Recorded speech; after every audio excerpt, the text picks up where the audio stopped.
ಪ್ರಿಯ ವೀಕ್ಷಕರೇ, ಅನನ್ಯ ಚಿತ್ರಗಳ ಮಾಹಿತಿ ಯೂಟ್ಯೂಬ್ ವಾಹಿನಿಗೆ ನಿಮ್ಮೆಲ್ಲರಿಗೂ ಸ್ವಾಗತ. ಇಂದಿನ ಸಂಚಿಕೆಯಲ್ಲಿ ಪದ್ಮಪ್ರಿಯಾರವರ ಬಗ್ಗೆ ನಮಗೆ ಗೊತ್ತಿರುವಂತಹ ಕೆಲವು ಮಾಹಿತಿಗಳನ್ನು ನಿಮ್ಮೊಂದಿಗೆ ಹಂಚಿಕೊಳ್ಳುತ್ತೇವೆ. ಕನ್ನಡ ಚಿತ್ರರಂಗ ಕಂಡಂತಹ ಸುಪ್ರಸಿದ್ಧ ನಟಿ ಪದ್ಮಪ್ರಿಯ.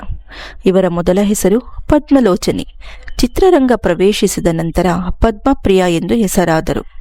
ಅವರು 1976ರಲ್ಲಿ ಬಂಗಾರದ ಗುಡಿ ಚಿತ್ರದ ಮೂಲಕ ಪಾದಾರ್ಪಣೆ ಮಾಡಿದರು.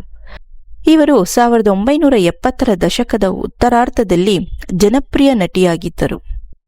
1978ರಲ್ಲಿ ಬಂದಂತಹ ಆಪರೇಷನ್ ಡೈಮಂಡ್ ರಾಕೆಟ್ಟು, ತಾಯಿಗೆ ತಕ್ಕ ಮಗ ಮತ್ತು ಶಂಕರ್ ಗುರು, ಈ ಮೂರು ಸತತ ಹಿಟ್ ಚಿತ್ರಗಳನ್ನು ಡಾಕ್ಟರ್ ರಾಜ್ಕುಮಾರ್ ಅವರೊಂದಿಗೆ ಕೊಟ್ಟ ಹೆಗ್ಗಳಿಕೆ ಪದ್ಮಪ್ರಿಯಾರವರದು. ಅವರು ಅನಂತ್ನಾಗ್ ರವರ ಜೊತೆ ಹಾಸ್ಯ ಚಿತ್ರವಾದಂತಹ ನಾರದ ವಿಜಯ 1980ರ ದಶಕದಲ್ಲಿ ಬಂದಂತಹ ಚಿತ್ರ. ಈ ಚಿತ್ರಕ್ಕೆ ಸಿದ್ದಲಿಂಗಯ್ಯನವರು ನಿರ್ದೇಶನ ಮಾಡಿದ್ದಾರೆ. ಮತ್ತು ಬಾಡದ ಹೂವು 1982ರಲ್ಲಿ ತೆರೆಕಂಡಂತಹ ಚಿತ್ರ. ಇದು ಒಂದು ಸಾಂಸಾರಿಕ ಚಿತ್ರವಾಗಿದ್ದು ಈ ಚಿತ್ರವನ್ನು ಕೆ.ವಿ. ಜಯರಾಮ್ ನಿರ್ದೇಶನ ಮಾಡಿದ್ದಾರೆ. ಈ ಚಿತ್ರವು ಕಾದಂಬರಿ ಆಧಾರಿತ ಚಿತ್ರವಾಗಿದ್ದು ಯಶಸ್ವಿಯನ್ನು ಕಂಡಂತಹ ಚಿತ್ರವಾಗಿದೆ. ಪದ್ಮಪ್ರಿಯಾರವರು ಕನ್ನಡದಲ್ಲಿ ಇತರ ಪ್ರಮುಖ ನಟರಾದ ಡಾಕ್ಟರ್ ವಿಷ್ಣುವರ್ಧನ್, ಪ್ರಣಯರಾಜ ಶ್ರೀನಾಥ್, ಅಶೋಕ್ ಹಾಗೂ ಲೋಕೇಶ್ ಇವರೊಂದಿಗೆ ನಾಯಕಿಯಾಗಿ ನಟಿಸಿದ್ದರು. ಪದ್ಮಪ್ರಿಯಾರವರನ್ನು ದಕ್ಷಿಣದ ಹೇಮಮಾಲಿನಿ ಎಂದೇ ಕರೆಯುತ್ತಿದ್ದರು. 1983ರಲ್ಲಿ ಶ್ರೀನಿವಾಸ ಎಂಬುವರನ್ನು ವಿವಾಹವಾಗಿ ಈ ದಂಪತಿಗಳಿಗೆ ವಸುಮತಿ ಎಂಬ ಮಗಳಿದ್ದರು.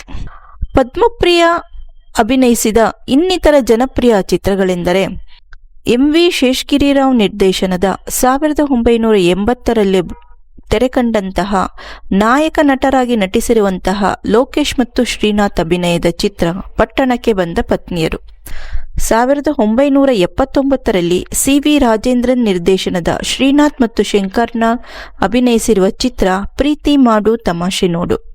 1980ರಲ್ಲಿ ಭಾರ್ಗವ ನಿರ್ದೇಶನದ ದ್ವಾರ್ಕೀಶ್ ಮತ್ತು ಶ್ರೀನಾಥ್ ಅವರ ಜೊತೆ ನಟಿಸಿರುವ ಚಿತ್ರ ಮಂಕುತಿಮ್ಮ.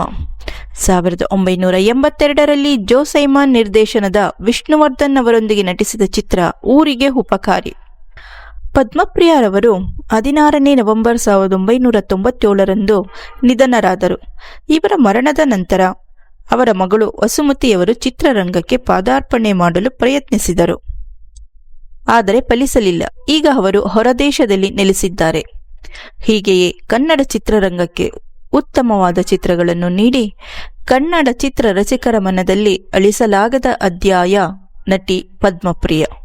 ಪ್ರಿಯ ವೀಕ್ಷಕರೇ, ಮುಂದಿನ ಸಂಚಿಕೆಯಲ್ಲಿ ಮತ್ತೊಬ್ಬ ಸಾಧಕರ ಹಾಗೂ ಚಿತ್ರದ ಮಾಹಿತಿಯೊಂದಿಗೆ ಮತ್ತೆ ಸಿಗೋಣ. ಈ ಸಂಚಿಕೆ ನಿಮಗೆ ಇಷ್ಟವಾದಲ್ಲಿ